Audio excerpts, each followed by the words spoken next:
Halo teman apa kabar? Balik lagi sama gua di YouTube channel Wak Weas.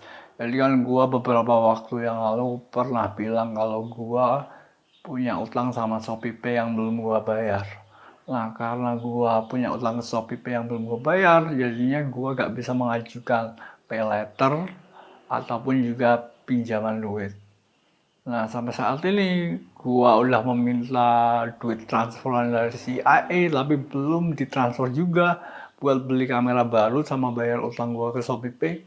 Jadi karena itulah gua sampai saat ini kalau dalam pembiayaan apapun gua gak bisa pakai pay letter atau pinjaman-pinjaman yang berbunga rendah gitu ya. Jadi karena gue punya utang sama ShopeePay yang belum gue bayar, gue gak bisa mengajukan pinjaman lagi. Terutama buat beli ini mikrofon ini yang lumayan mahal 1 juta itu gue gak pakai pay letter atau pinjaman duit dari Shopee atau Kredivo enggak. Gua kemarin buat beli mikrofon ini sama kalau butuh-butuh apa gitu butuh pinjaman, kalau nggak butuh pinjaman ya langsung gua bayar. Tapi kalau gua butuh pinjaman gua saat ini karena nggak bisa utang ke paylater atau pinjaman-pinjaman duit dari pinjaman yang berbunga rendah, gua akhirnya eh, mengajukan pinjol. Kan tahu kan pinjol. Nah, di berita-berita itu kan banyak sekali orang yang terjerat pinjol sampai kemudian bunuh diri, sampai kemudian menjual rumahnya itu kan. Kan pinjol itu kayak eh, semacam penipuan gitu ya guys ya.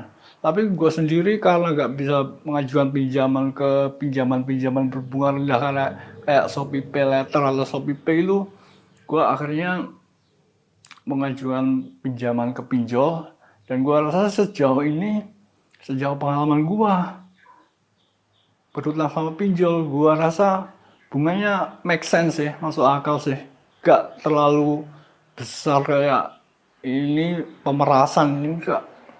Gue rasa utangan pinjol itu make sense, masuk akal, bunganya masuk akal ya, emang bunganya emang gede tapi masuk akal sih menurut gue.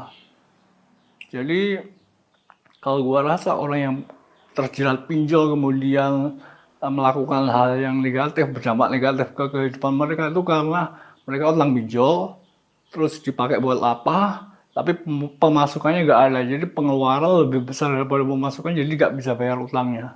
Jadi sejauh pengalaman gua pakai pinjol, itu bunganya pinjol itu masuk akal sih menurut gua.